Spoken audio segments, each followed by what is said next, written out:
Today, Walmart workers in 15 cities across the country took to the streets to call for a living wage and demand an end to retaliations against union organizers. Walmart is the nation's biggest employer, and according to the group Our Walmart, also one of the nation's largest labor law violators.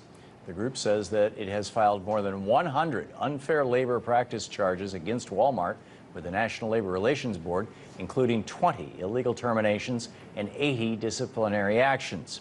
Today's strike is the second major protest by low-wage retail and service sector workers in just the past week, and is likely the largest walkout of Walmart Walmart workers since last November's Black Friday strike. And at an era when wages are stagnant and low-paying retail jobs form an increasingly large share of the workforce, it's just what the labor movement needs. For more on this now, I'm joined by Catherine Ruetschlin, policy analyst at Demos. Catherine, welcome to the program.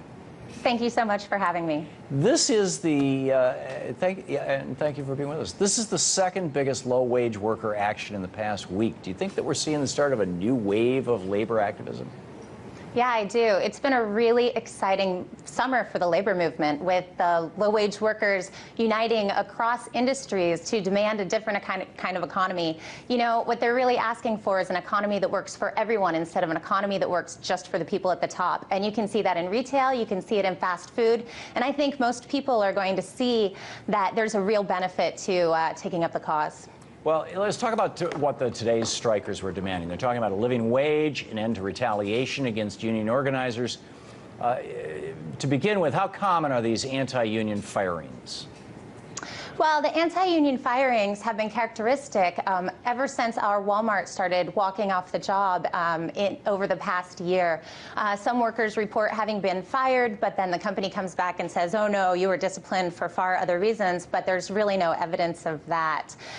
You know, what the workers are asking for is to be treated with the dignity of any other workplace, and Walmart's record of abuse really shows that a movement like this is necessary now. Yeah, but you're saying the dignity of any other workplace, but the fact of the matter is, in much of the United States, certainly in any right to work for less state, that dignity doesn't exist. You basically don't have the right to form a union.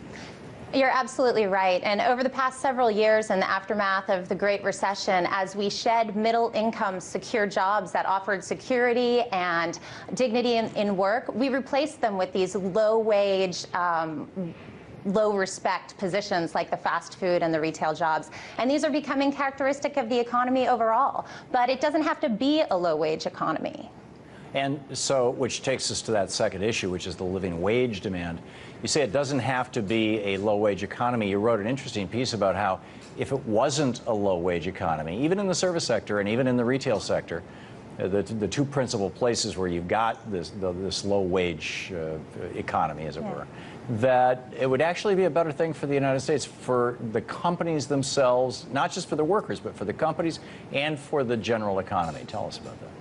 That's right. A lot of people think that low wages are necessary to ensure the kind of low prices that consumer wants. But the truth is that that's a business choice, and there are two models. There's a high road that some retailers like Costco or Trader Joe's take, where they pay their workers fair wages, and in turn they get high productivity, company loyalty, and good service for their customers, which brings money back to the firm. And then there's the low road, which is what employers like Walmart take. Right. And so how do we provoke that change? Well, I think these workers are making a good step, but it's also important to get kind of the broader picture, because the benefits to the individual workers go far past just their own household budgets. They ripple out to the larger economy. And, you know, Walmart, after last month's retail numbers came out and showed that same-store sales were in a growth slump, said, oh, what we're facing here is a disappointing consumer environment. And what they mean is that their workers don't have enough money to spend at their firm. Now, if you pad these paychecks, if you give them a fair wage, workers at the bottom are going to go out and spend that money right back in the retail sector, and the money is going to come right back to the firm. That leads to growth, new jobs, and a prosperous economy across all industries. Yes, the old Henry Ford effect. Yeah, the Henry Ford effect. It's called the multiplier effect. And when you give low-wage workers $1, it actually goes around the economy much more effectively than when high-income owners of capital take that dollar. And that's because these Walmart workers, they're living on the edge of poverty. Many of them, even if they're working full time, are below the poverty line.